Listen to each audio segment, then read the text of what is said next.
Do I look at the camera? Camera. Okay. Hold on. Okay. So we're done from the chair, right? We're moving on and we're trying to focus on something else. Now, I have a stand-up desk here and I fluctuate between sitting and standing, sometimes even laying down throughout the day. The stand-up desk adds a new variation to reducing some of that stress on your back. So as I mentioned before, remember we have 100 kilograms worth of pressure on the disc when we're standing and quite a bit more when we're sitting. Now, I know not everybody has a stand-up desk. A couple of recommendations: try to find a kitchen countertop or a bar or something along those lines where it's something elevated and you can put your computer on top. Basically what you're looking for is just your back in a straight up position, avoiding putting all that pressure into the chair.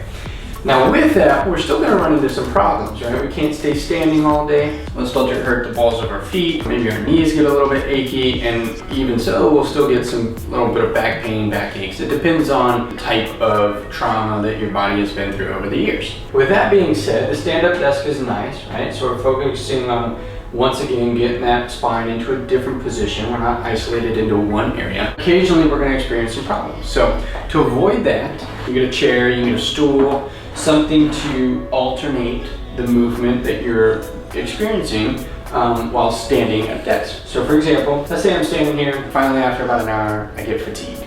I brought this chair in here, I'm transitioning weight into a different area, so not all of it is isolated into my feet, not all of it is focused on my back. I'm basically just translating this pressure into my knee now, and I've reduced some of that stress that I'm experiencing in my back. Again, the whole purpose is to reduce any pain and pressure that we're experiencing in one location for prolonged periods of time. We can also use a stool like this. Same concept, maybe get both knees on there. That helps, getting all the pressure away from your feet. And we're still focusing on keeping that back nice and straight and our head tilted up, looking at the screen and not trying to look down at it. My wife's gonna kick my ass with my shoes on here, so you can do one foot up, going into this lunge formation. Yet again, all these different variations of moves, you can be creative as much as you want to be. And the goal is to reduce the amount of pressure throughout the spine. We're gonna do this multiple different times.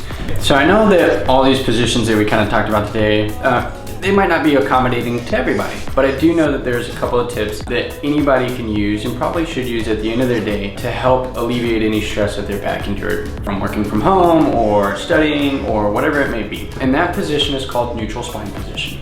And what that entails is that you're gonna get down onto the floor, right? And you're gonna lay down on your back, flat on the surface. You're gonna bring your knees up at about a 90-degree angle. I like to use this little ottoman thing.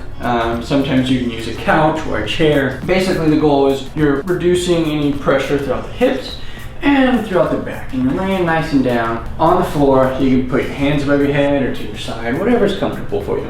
I recommend try to do this for 20 minutes out of the day. And the benefit of this is it's basically reducing all that pressure that we were talking about earlier throughout the spine. 100 kilograms of pressure standing, 280 sitting, and when we're laying down in this position, there's hardly any. It's close to zero. Now, I know that med students, we're super busy and we got a lot going on. Sometimes when we're like, dude, I don't have time to take a break or whatever it is, well, you can sit in this position and you can open up your iPad or your tablet, whatever it is, and you can start studying some clunky flashcards, or you can start going through some PowerPoints. If you get a little bit distracted and go on Reddit or Instagram, that's okay too, no one's gonna judge you.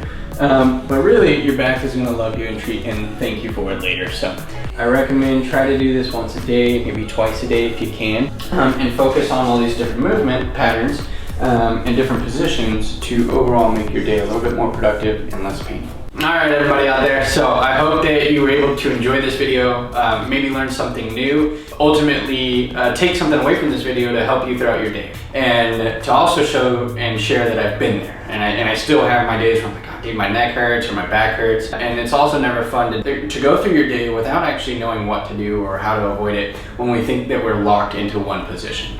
Whether you're working from home, studying school, focusing on Zoom meetings, I hope that you can try to incorporate this into your day-to-day routine. I think as a team and coming into this med school year, I've really valued some of the relationships that I've established And I think it's important that we work together as a team because we are a team of doctors that will one day care for one patient. Whether you guys go into any different specialty, that's okay, and I think that's really cool. At the same time, I think we're capable of sharing all of our knowledge and our expertise with one another to help benefit each other and to also help benefit our future patients. I hope you liked the video, and if you have any questions or comments, please feel free to put them below. In the future, as we progress, that we can give as many recommendations as possible, cater to your needs or your interests. The ultimate goal is to benefit the people out there just through maybe a simple video. Please like and subscribe. I hope you can go on throughout your weeks with a little bit less headache and a little bit of less back pain.